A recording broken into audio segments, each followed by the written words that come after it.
We begin tonight with breaking news that could shed light on what happened almost a week ago as one of the worst natural disasters in recent memory began to unfold. Dispatch audio from Central Texas about a half hour before the first emergency warning was issued for the hardest hit county along the Guadalupe River. Now, the first call we have is from a firefighter at 3:37 a.m. local time. The calmness of his voice is remarkable, all things considered. Yes, ma'am. Just for your 43, the Guadalupe is starting to come up, and Shoemaker is no longer passable at this time. That's the Guadalupe River rising, and one of the main streets flooded. And from that point on, as the audio shows, problems were growing fast. Respond to 2029, Highway 39, 2029, Highway 39. It's going to be for a water rescue. House callers, house flooded. We're getting multiple calls off of 39. People are stating their houses are flooding. We're trying to advise them to get to higher area.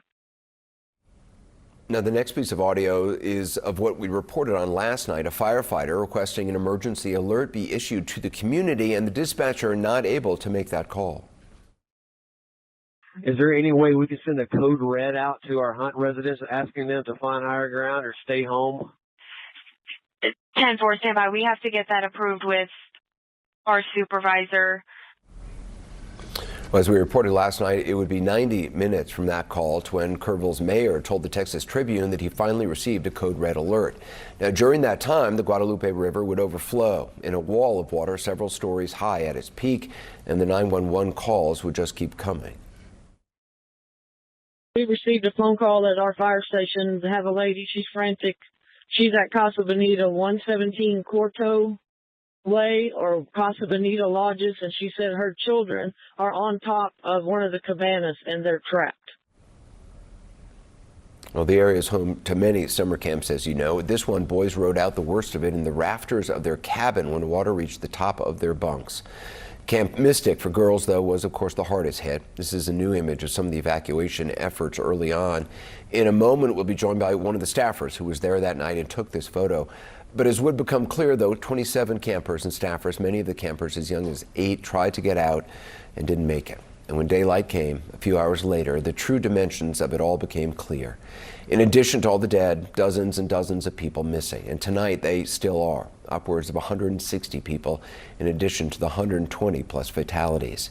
And as to that dispatch audio tonight, the man who recorded it and helped install Kerr County's Code Red system spoke with CNN's Aaron Burnett about the timing of the alerts that followed. So are you saying as early as 3:27 a.m. that things could have played out very differently in terms of alerts and code reds and frankly, just to be blunt, hundreds possibly of lives saved? Well, it's too late for Hunt. The water's up, and the volunteer fire department guy's been there. He knew it was coming because he's awake and he's sitting in his truck looking at it. But the water's come up, and the wall of water is heading down to Ingram. So you hear some radio traffic in a little bit that's going to warn people that warn to tone out Ingram that they need to start evacuating the RV park downriver. And I fully believe that a really quick action could have, and I'm not going to hindsight it all, but a quick action could have helped people downriver. But at 3:30, once it hit 4:30, it was just too late. The code red would have been ineffective, in my opinion. Well, for more on the timeline, we're joined by CNN's Shimon Prokupecz, who is in Kerr County. So, Shimon, we know that the National Weather Service sent a flash flood warning just after 1 a.m. early on the morning of July 4th. Have local officials explained if they were monitoring the weather in the hours between when that warning went out and when they started to send alerts out to residents? No, they've not, Anderson, and that's the key thing in all of this.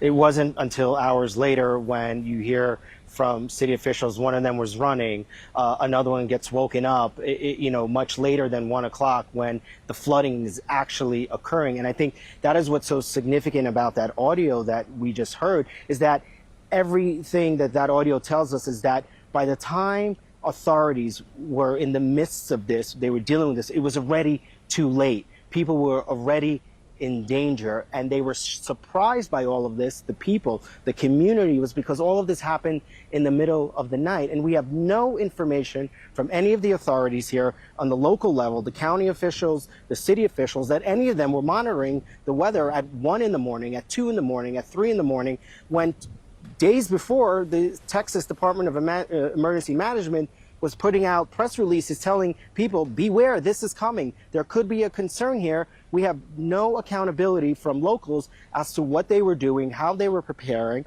and whether or not they were communicating with state officials who were having these concerns, Andersons. And that is the thing. That is the key now here. What were they doing? How were they preparing? Were they anticipating any of this? Were they in communication with the weather services, any meteorologists, any people down and up the river to see what was going on? And so far, there is nothing here from the officials on that. I understand you're in a hard-hit area right now that only a few media outlets have been able to get access to before. What are you seeing? Well, Anderson, it's just shocking. We are lucky enough to sort of tell these stories because this community wants this story told, because this area has been cut off from public access by the Texas Department of Public Safety, the state police here. This is Bumblebee Hill. It's in Ingram, but I would just want to show you here, Anderson, the devastation here. This is, you know, not really that close to the river, but these are all the homes that suffered from the water damage. You see all of the destruction and the garbage and people starting to clean up their homes. People were on the roofs of these homes as the floodwaters were rising, riding out the storm to try and survive. I want to just quickly show you one other thing, Anderson, just to show you the power of this river and what was happening here. Here's how this went. This river that's 39. So it's on the other side of that road. It went over that road, through this creek, up the back way here, all the way into this house, Anderson. And quickly, one more thing I want to show you.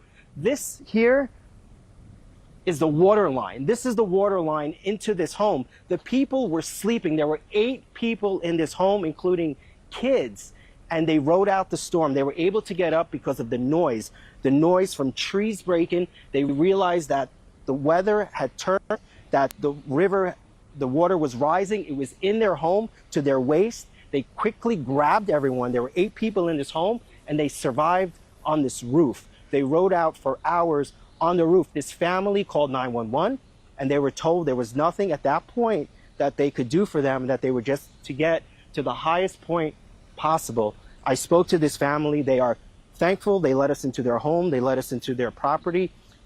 They are just thankful that they survived. And now they're just trying to rebuild as many in this small community, because no one expected that the waters would rise in such a way.